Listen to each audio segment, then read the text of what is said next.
الحمد لله وكفى وسلام على عباده الذين اصطفى اما بعد. محترم بزرگوں اور دینی اور ایمانی بھائیوں، عالم اسلام اور جہاں جہاں مسلمان آباد ہیں ان کے حالات آج کل ہنگامی نوعیت کے بنے ہوئے ہیں. صورتحال پوری دنیا میں اتھل پتھل کی ہے. ایسا لگتا ہے کہ کفر و اسلام اور شرک و توحید کی ایک زبردست معرکہ آرائی اس وقت دنیا کے ہر ملک میں برپا ہے. بالخصوص شرق اوسط کا جو علاقہ ہے یہ ہمیشہ سے دشمنان اسلام کی نگاہوں میں رہا ہے اور ان کی پوری کوشش رہی ہے کہ اس کو سکون نصیب نہ ہو. ہمیشہ ان طاقتوں نے کہ جو پوری تاریخ میں اسلام دشمن رہی انہوں نے اس پورے خطے کو بکھیرنے، توڑنے، کمزور کرنے اور اپنے دباؤ میں لینے کی تمام ترکیبیں اختیار کر رکھی. اور گزشتہ 50-60 سال کا جو عرصہ ہے یہ عرصہ ایسا ہے جس میں پورے عالم اسلام کو کفر نے دبوچ لیا ہے. ایک دور ایسا تھا جس میں سامراجی حکومتیں تھیں اور ہمارے ملک ہمارے ہاتھوں سے عسکری طور پر، سیاسی طور پر نکل گئے تھے، لیکن پھر اس کے بعد ایسی تحریکات شروع ہوئی اور علماء کرام نے بیداری پیدا کی، مصلحین اور مفکرین نے نوجوانوں کو مخاطب کیا. پوری امت سامراج سے آزادی کے لیے کھڑی ہو گئی. ملیشیا، انڈونیشیا، ہندوستان، افغانستان کی سرزمین سے لے کر دور دراز خطوں تک کی صورتحال یہی رہی ہے. 18ویں صدی، 19ویں صدی، 20ویں صدی مسلمانوں کے زوال کی صدیاں ہیں. مسلمان انحطاط و زوال کے شکار ہوتے چلے گئے اور دشمن مضبوط ہوتا چلا گیا اور اس کے بعد ان کے سامراج کو، ان کی طاقتوں کو اور ان کے قبضے کو ختم کرنے کے لیے مسلمانوں نے مجموعی طور پر اپنی طاقت جھونک دی اور ان ملکوں کو آزادی حاصل ہوئی. لیکن آزادی جو حاصل ہوئی وہ عسکری اور سیاسی نوعیت کی آزادی تھی. جہاں تک تعلق ہے تعلیمی، ثقافتی، فکری، تمدنی، تہذیبی، سماجی، معاشی آزادی کا، سچی بات یہ ہے کہ مسلمان اس آزادی کو حاصل نہیں کر سکے اور ابھی بھی وہ انہی کے نظام کا حصہ بنے ہوئے ہیں. اور نہ صرف یہ کہ صورتحال ایسی ہے بلکہ جب لوگ عاجز آ کر ظالم اور باغی اور ابلیسی حکومتوں کے خلاف اٹھ کھڑے ہوئے تو اس کے بعد دنیا دو گروپوں میں تقسیم ہو گئی. ایک گروپ ان لوگوں کا کہ جنہوں نے ایسی ظالم اور جابر اور ڈکٹیٹر حکومتوں کی مدد کرنا شروع کی پوری بے حیائی کے ساتھ اور ڈھٹائی کے ساتھ.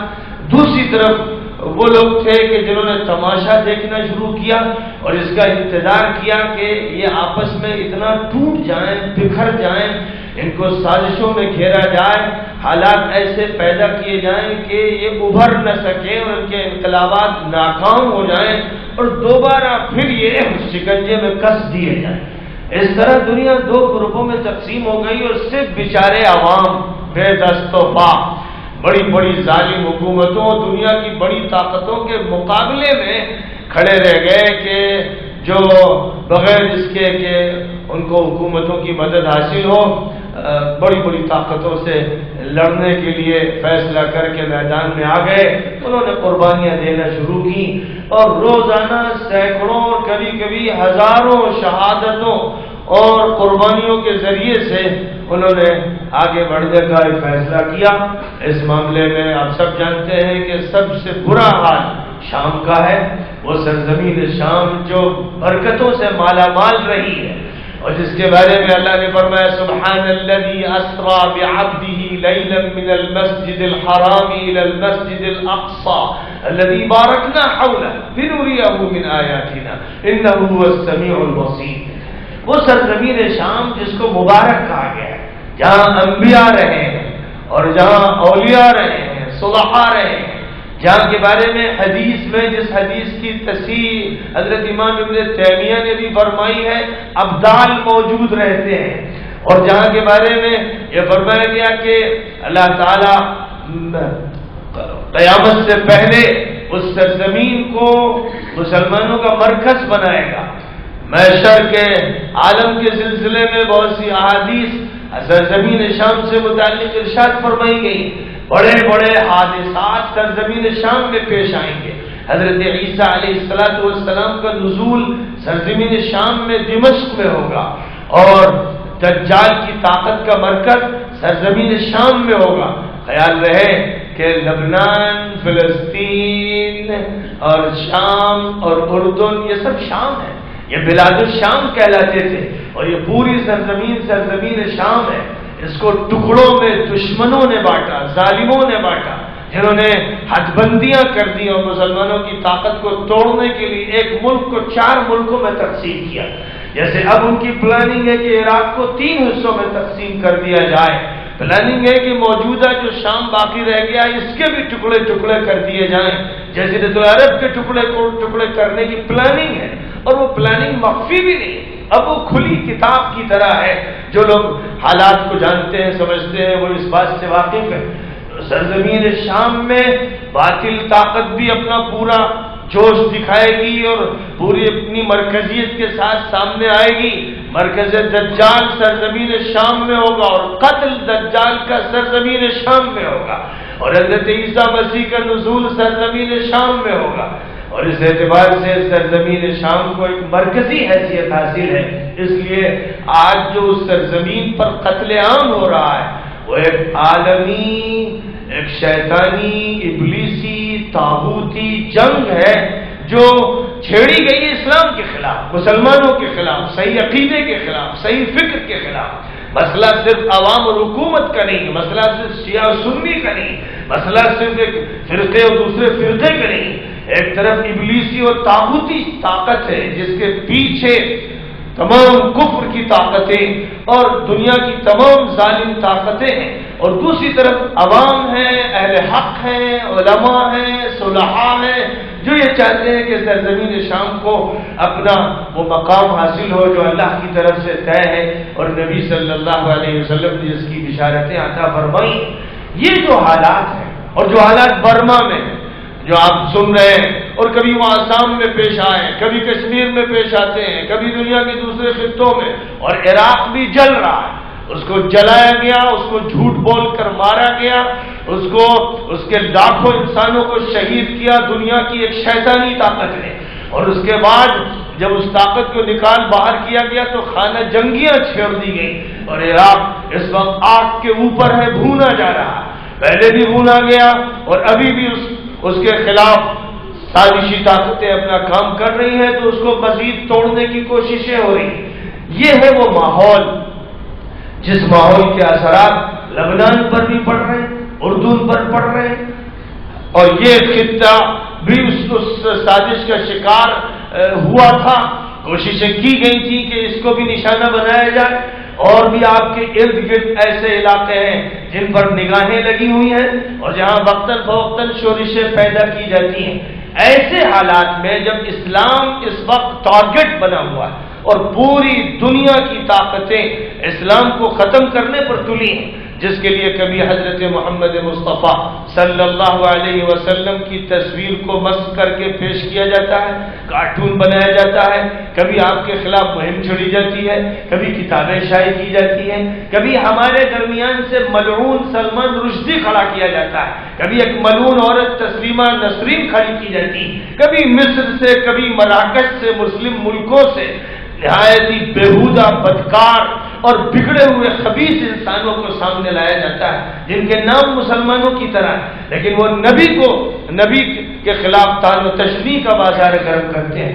کہیں نبی کے خلاف مہم چھیڑی گئی، کہیں ابو بکر کے خلاف، عمر کے خلاف، صحابہ کرام کے خلاف، بدریین کے خلاف، انصار و مہاجرین کے خلاف مہم چھیڑی گئی کہ اسلام جن کے ذریعے پہنچا، ظاہر ہے کہ وہ صحابہ کرام تھے، صحابہ کرام سے امت کو قرآن ملا، صحابہ کرام سے امت کو حدیثیں ملی، صحابہ کرام سے امت کو شریعت ملی۔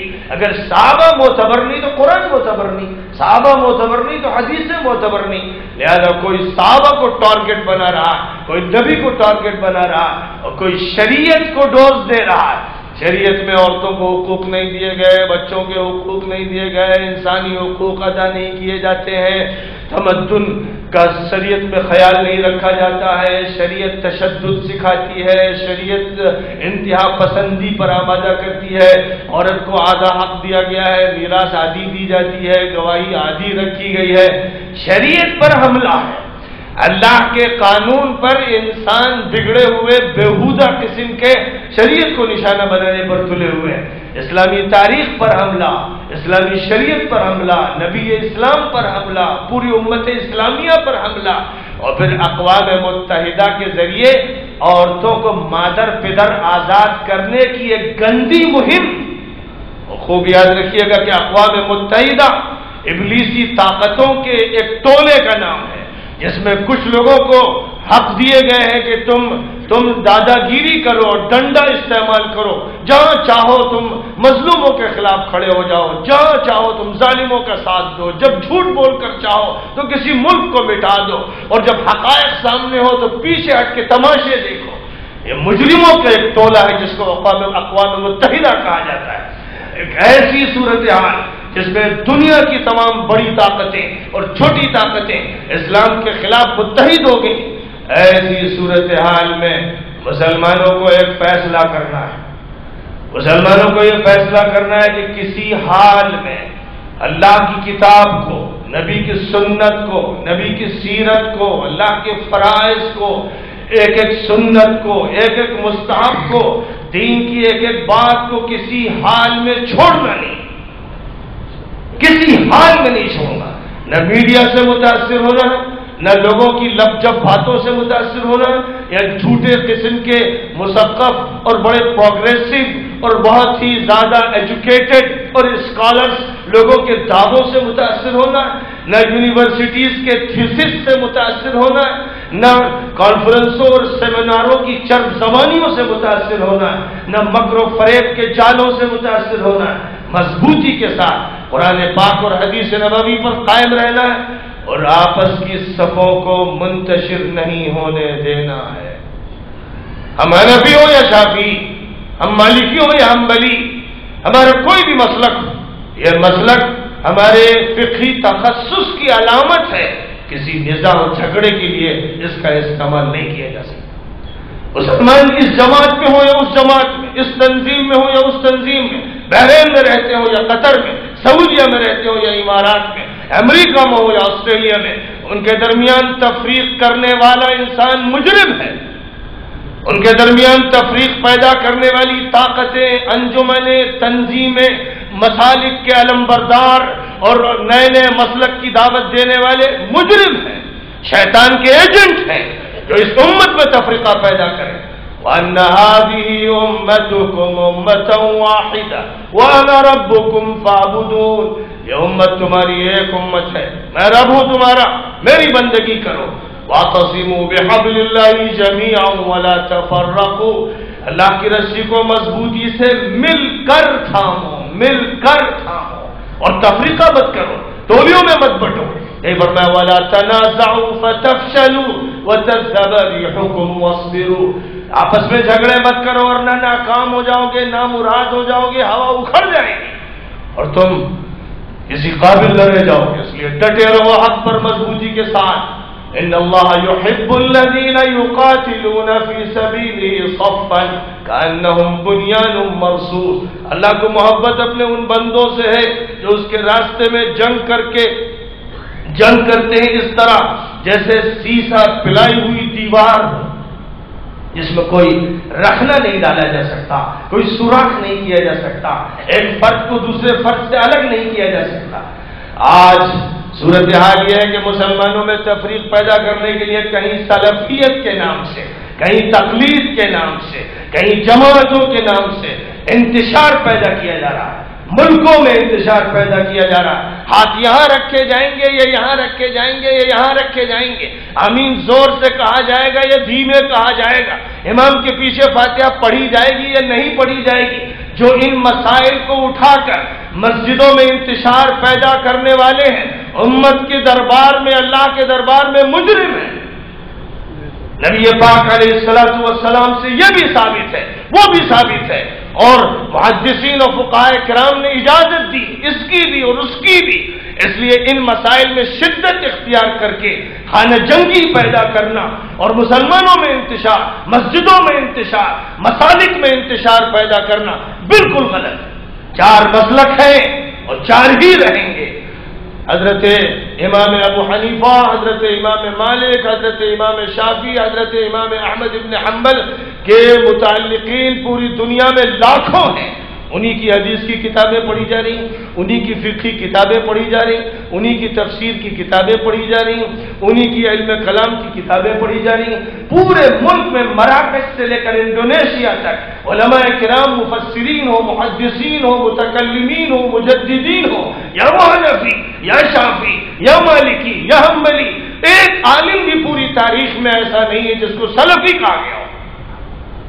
یہ کوئی منضبط چیز ہی نہیں۔ یہ ظاہر ہے کہ سلف کی طرف نسبت سب کی، ابو حنیفہ سلف، مالک سلف، شافعی سلف، احمد بن حنبل سلف، سب ہمارے سلف ہیں، ہمارے اسلاف ہیں۔ ان سے ہٹا کر کسی مسلک کا نام سلفی رکھنا دھوکہ ہے، فریب ہے، مغالطہ ہے، یہ ایک دھوکہ دیا جا رہا ہے۔ اور اس دھوکے کے بارے میں نے سعودیہ میں باتیں کی، میں نے وہاں کے جعلیات کے داعیوں سے، ذمہ داروں سے بات کی، میں نے جامعہ اسلامیہ کے وائس چانسلر سے بات کی کہ آپ کی جامعہ اسلامیہ سے ایسے طلبہ فارغ ہو رہے ہیں جو ملکوں میں جا کر انتشار برپا کر رہے ہیں۔ انہوں نے کہا کہ ہمارا یہ مسلک نہیں ہے۔ میں نے کہا آپ کا نہیں ہے تو آپ بتائیے ان کو، وہ غلط مسلک پھیلا رہے ہیں۔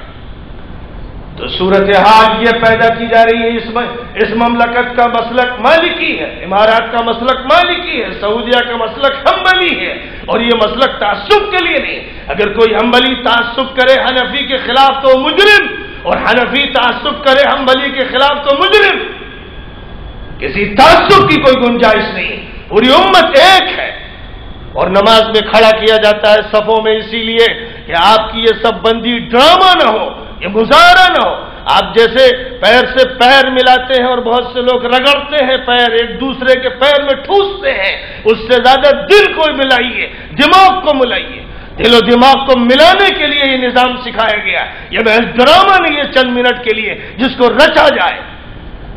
اس حقیقت حال سے واقف ہونے کی ضرورت ہے اور اس کی دعوت دینے کی ضرورت ہے۔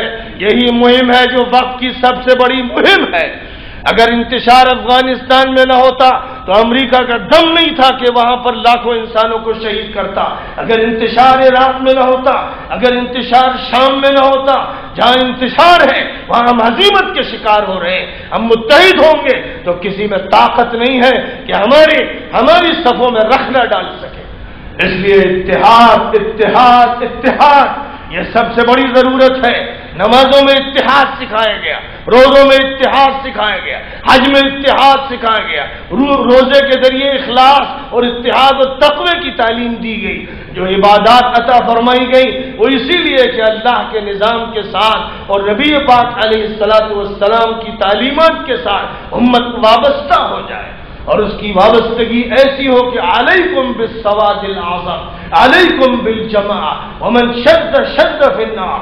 ہماری اجتماعیت اصل ہے اور کسی حالت میں اس اجتماعیت کو چھوڑنے کے لیے ہم تیار نہیں۔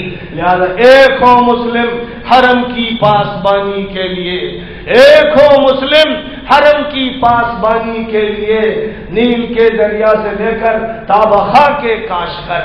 یہ ضرورت ہے، پورے عالم اسلامی کو چاہیے کہ اس وقت کی باطل طاقتوں سے نبرد آزمائی کے لیے، مقابلہ کرنے کے لیے ہم متحد ہو جائیں اور یہ طے کر لیں کہ دامے درمے قدمے سخنے جو ہو سکے گا کریں گے۔ ابھی مسجد میں قنوت نازلہ پڑھی گئی، صرف قنوت نازلہ پر اکتفا مت کیجئے. نبی پاک علیہ الصلوۃ والسلام نے صرف مسجد میں قنوت نازلہ نہیں پڑھوائی، فوجیں بھیجی، ہتھیار دیے، تیاریاں فرمائی کہ مسلمانوں اٹھ کھڑے ہو. وما لكم لا تقاتلون في سبيل الله والمستضعفين من الرجال والنساء والولدان الذين يقولون ربنا اخرجنا من هذه القرية الظالم اهلها واجعل لنا من لدنك وليا واجعل لنا من لدنك نصيرا.